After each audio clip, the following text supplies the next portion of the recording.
Sınaq 5-in izahına baxırıq. Birinci sualda ucqar şimal nöqtələrinin verildiyi variantı seçin. Deməli, Qarlı Niyaz Cənubi Amerikanın ucqar şimal nöqtəsi, Çelyuskin Avrasiya materikinin ucqar şimal nöqtəsi, York Avstraliya materikinin ucqar nöqtəsi. İkinci sual. Zəngəzur Sıra dağlarına aid zirvə. Bu, Kiçik Qafqaz dağlarının ən ucu zirvəsi olan Qapçıq zirvəsidir ki, bu da Zəngəzur Sıra dağlarına aiddir. Üçüncü sual. Atlas dağlarına aid olan doğru məlumatları seçin. Qədim dağlardır. Xeyr, bilirik ki, Atlas dağları cavan dağlardır. Alp Himalaya qırışıqlığına aiddir. Onda bir yanlış olur. Divergen sərhəddə yaranıb. Xeyr, konvergen sərhəddir. Toqquşmadır. Afrika litosfer tavası ilə Avrasiya litosfer tavasının toqquşma zonası. Afrika materikinin şimal-qərbində yerləşir. Bəli, həqiqətən də Afrika materikinin şimal-qərbində yerləşir. Bunu götürəcəyik. Vulkanik dağlardır. Xeyr, vulkanik deyil, tektonik dağlardır. Kaynözə erasında əmələ gəlib. Bəli, Kaynözə erasının Alp Himalaya qırışıqlığına aiddir.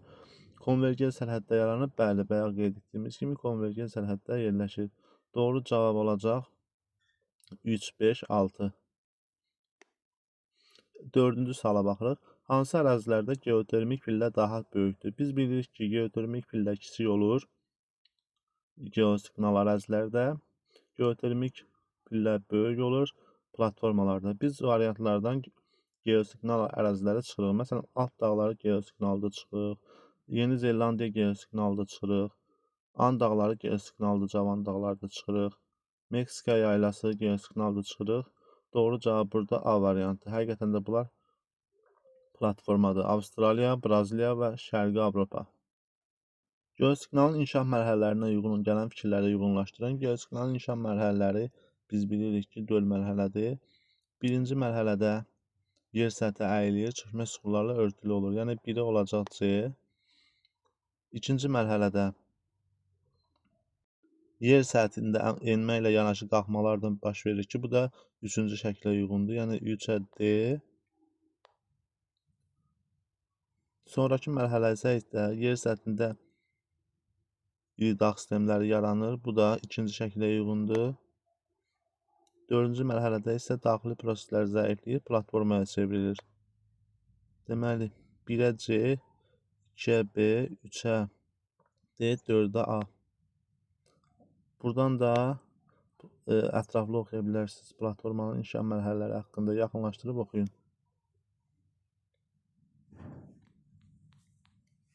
6-cı sual. Sakit Okean odlu halqasında yerləşən fəaliyyətdə olan vulkanlar. Sakit Okean odlu qövsü, odlu halqası bildiyimiz kimi burada da şəkildə də görürük hansı hissələrdə yerləşir. Və ora aid olan vulkanları seçiriksə, biz Cənubi Amerika, Şimali Amerikanın qərbində və Avrasiyanın şərqində olan vulkanları seçəcəyik. Etna Avropadadır, çıxılır. Krakatoa, Hekla Avropadadır, İslandiya adasında çıxırıq. Hekla yenə Avropada, İslandiyada çıxırıq. Y bəndində də Hekla çıxılır. Cavab Ruapehu, Yeni Zelandiyada bu hissələrdə və Erebus, yox, Aso vulkanı Yaponiyada. 7-ci sual. Suların olduğu qruplara uyğun qruplaşdırın. Burada aşağıda da qeyd olunub üzvü mənşəli sular, kimyəvi mənşəli, qeyri-üzvü mənşəli sular. Deməli, burada kimyəvi, kökmə mənşəli suların kimyəvi, qırıntı və üzvü formalarını istəyir bizdən. Biz də bunları aşağıda qeyd eləmişik. Deməli, kimyəvi mənşəli olacaq gips və daş duz, A, B. Qırıntı mənşəli olacaq çınqıl və qum, C-Y.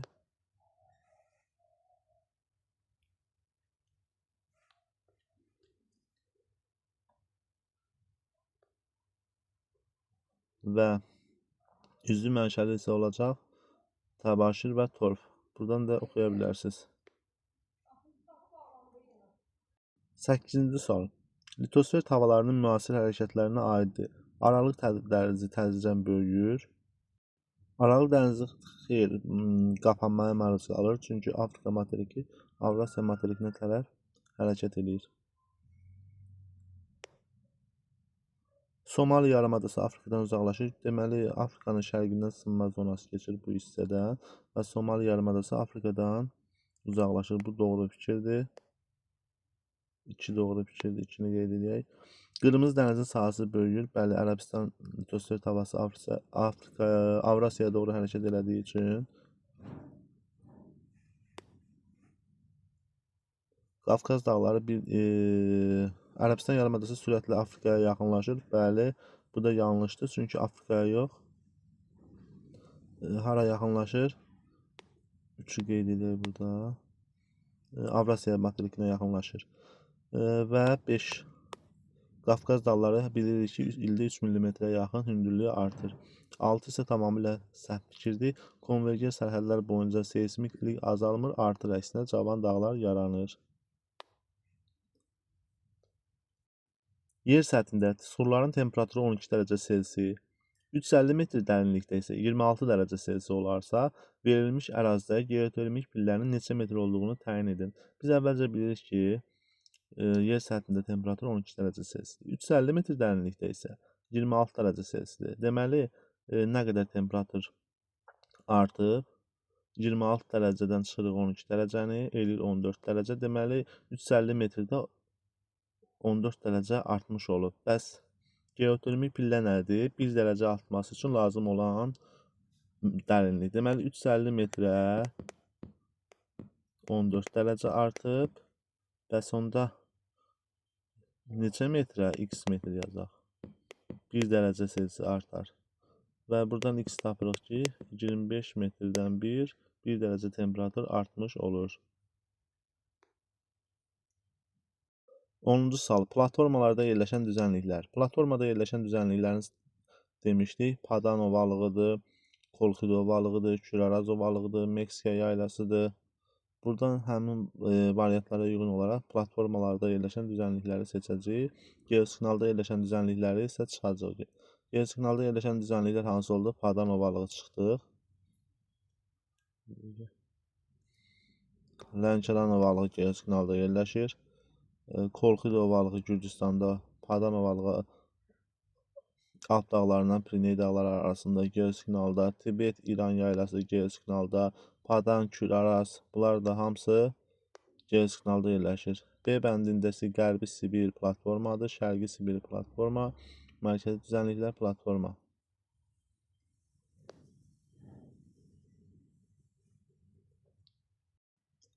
11-ci sual. Ən qədim suların yayıldığı fiziki coğrafi rayonlar. Biz bilirik ki, Azərbaycanda ən qədim sular Palazey çöküntüləridir. Palazey çöküntüləri də harda yayılıb? Tovuz rayonu Zəyimçay Əsrik çay hövzəsində və Sədərək qalxmasında, Naxçıvan hissədə. Bu da olacaq Sədərək qalxanı və Zəyimçay. Fiziki coğrafi rayon olaraq. Bu sualda əslində fiziki coğrafi rayon yox. Ərazi olsaydı daha uyğun olardı. Deməli, Sədərək qalxanı və Zəyimçay hövzəsi.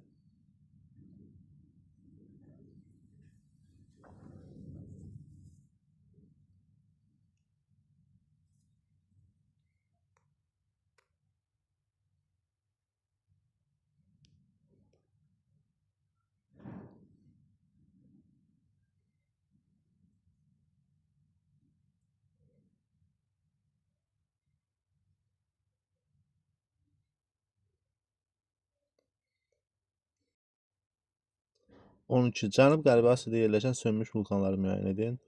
A variantı ilə. Dəli Dağ, Kiçik Qafqazda, Savalan İranda, Damavand İranda.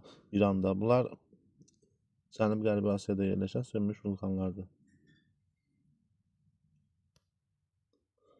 Silsilələrdən biri Kiçik Qafqaza aid deyil, sadə sualdır. Kiçik Qafqaza aid olmayan silsilə burada əlbəttə ki,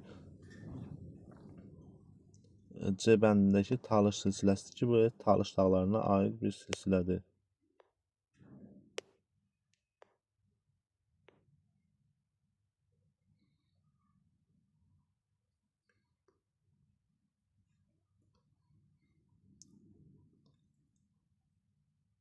14-cü sual. Filiz faydalı qazıntı yataqları.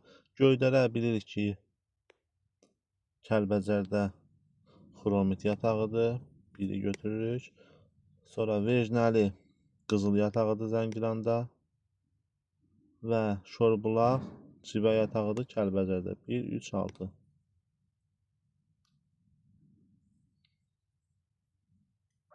Geosignal və platformalara uyğun ölkələri uyğunlaşdırırıq. Uyğunluğu müəyyən edək. Deməli, geosignalda yerləşən Malaziya Cənub-Şərqi Asiyada. A. Sonra Çili, Ant dağlarında Cənubi Amerikada və Portuqaliya Cənubi Avropa ölkəsində geosignal ərazidə yerləşir. Digərləri isə platformada yerləşirlər.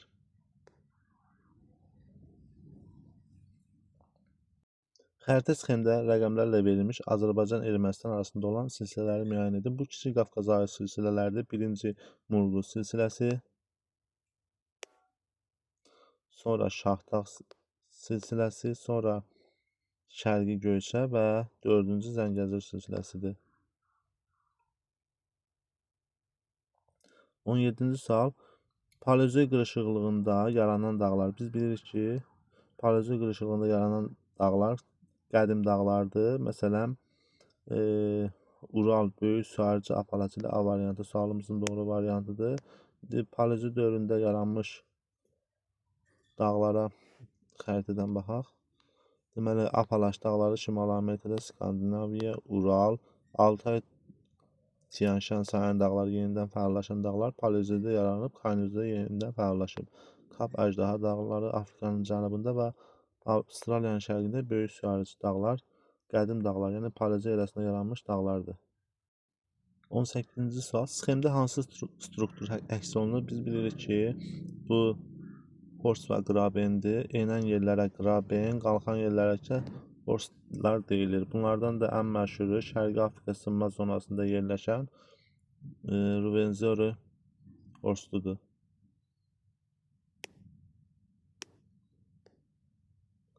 Polimetal yataqları müəyyən edin. Polimetal yataqlar Azərbaycanda həm Kiçik Qafqazda, həm də Böyük Qafqazda yayılıb. Məsələn, B variantına baxırıq. Şorbulaq bildiyimiz kimi Kəlbəcərdə civə yatağıdır. C. Kəlbəcərdə qızıl yatağı var. D bəndi Filizçay, Mazımçay, Diyaqçay. Diyaqçay molibden yatağıdır.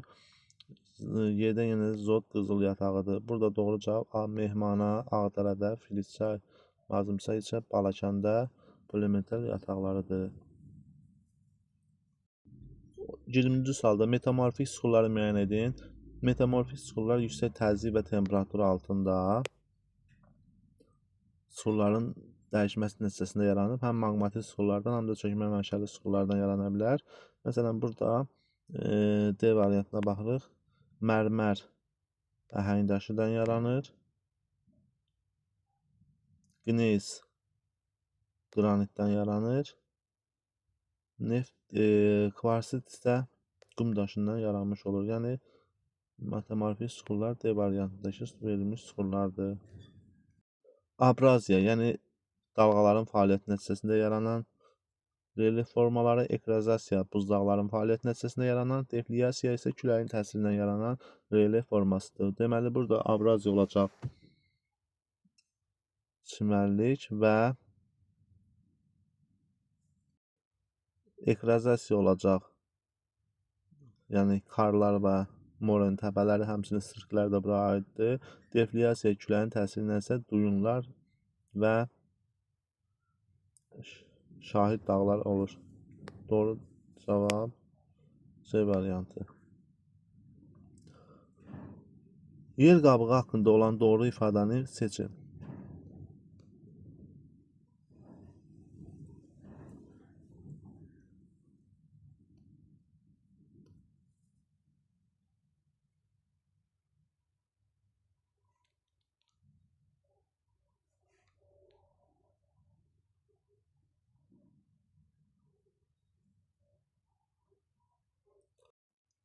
Yer qabığı haqqında doğru ifadələri seçin. Torpaq əmələ gəlmə dağlarda daha sürətlə gedir. Səhv məlumatdır. Dağlarda xarici qüvvələrin təsiri ilə denudasiya prosesi gedir. Səhv fikir oldu. Cavan dağlar platformalara, xeyli geosignallara uyğun gəlir. Göllər bəzən horslarda deyil, qrabenlərdə əmələ gəlir. Ən cavan okeanların sahəsi kiçilir. Əksinə ən qədim okeanlar sakit və şimal buzlu okeanlar ən qədim okeanlardır. Onların sahəsi kiçilir. Cavan okeanlar olan Hind okeanı və Atlantik okeanı sahəsi isə böyüyür. Bu yanlış fikir oldu. Geniş düzənlikdə əsən platformalarda yerləşir. Bu doğru fikir kimi götürmək olar. Azərbaycanda dənizdə olan əsas neft yataqları. Azərbaycanın dənizdə olan əsas neft yataqları Azəri, Çıraq, Günəşli. Bu bir möhtəşəm üçlüydür. Burada 3 və 5. Okean dibinin relyef formaları buradan görürük. Materik dayazlığı şelf, materik yamacı, materik ətəyi, okean dibindəki dağlar, okean yatağı, yəni absal düzənliklər və okean novları. Buradan isə materik dayazlığı uyğun gəlir 1, yarğan deyil 3, materik ətəyi uyğun gəlir, delta deyil, Kars qıfı deyil və şelf uyğun gəlir 1, 3, 6. Hind-Avstraliya litosfer tavasına sərhəd olduğu tavalar. Biz buradan Hind-Avstraliya litosfer tavasını görürük. Bir də yaxına gətirək. Deməli, Hind-Avstraliya litosfer tavası bu hissədəki və bunun qonşu olduğu tavalara baxaq. Avrasiya litosfer tavasından bəli qonşudur 1. Sonra Karib buradadır, qonşu deyil. Naska Cənubi Amerikanın qərbindədir, deyil. Antarktida ilə bəli, Antarktida litosfer tavası buradadır və qonşudur 1, 4. Daha sonra Sakit Okean litosfer tavası da şərqindədir ki, bu da uyğundur 1, 4, 6. Cənubi Amerikada deyil. Naska və Cənubi Amerika litosfer tavasının bir-birinə doğru hərəkət etməsi. Biz bilirik ki, Naska deməli okean tipli litosfer tavasıdır. Sonra Cənubi Amerika isə materik tipli litosfer tavasıdır. Həmçinin okean tipli də var, amma Naska ilə toxuşu yer materik tipli litosfer tavasıdır. Burada subduksiya zonasıdır. Bəli, biri doğru götürə bilər. Rift dərələri əmələ gəlir. Xeyr, rift dərələri divergen sərhəddə bu hissələrdə əmələ gəlir. And dağları formalaşıb. Bəli, And dağları formalaşıb. Peru və Çili novu yaranıb. Bu da doğrudur. Çünki quruda sıra dağlar, okeanda isə dərinsulı novlar əmələ gəlir. Burada 1, 3, 4 doğru cavab olacaq. Deməli, La Plata ovalığı Cənubi Amerikada yerləşir. Materikin şərqində həmçinin 1-ə olacaq. A. Sonra mülayim və tropik işıqlanma quşağında yerləşir. Cənub tropik xətti kəsdiyi üçün. 2-yə Kür Araz ovalığına aiddir. Cavan geosignal sahədə yerləşir. Yəni Azərbaycanın geosignal ərazidir və orada yerləşir. 3-ə aiddir Qərbi Sibir düzənliyinə. Deməli, cavan platformadır. Çünki Qərbi Sibir 3 cavan platformalardan biridir. Yəni Qərbi Sibir, Turan, Ön Qafqaz. Bu da cavan platformadır. Biri də ki, Qərbi Sibirdir. Həmçinin aid olduğu, yəni Avrasiya materikinin şimalında yerləşir.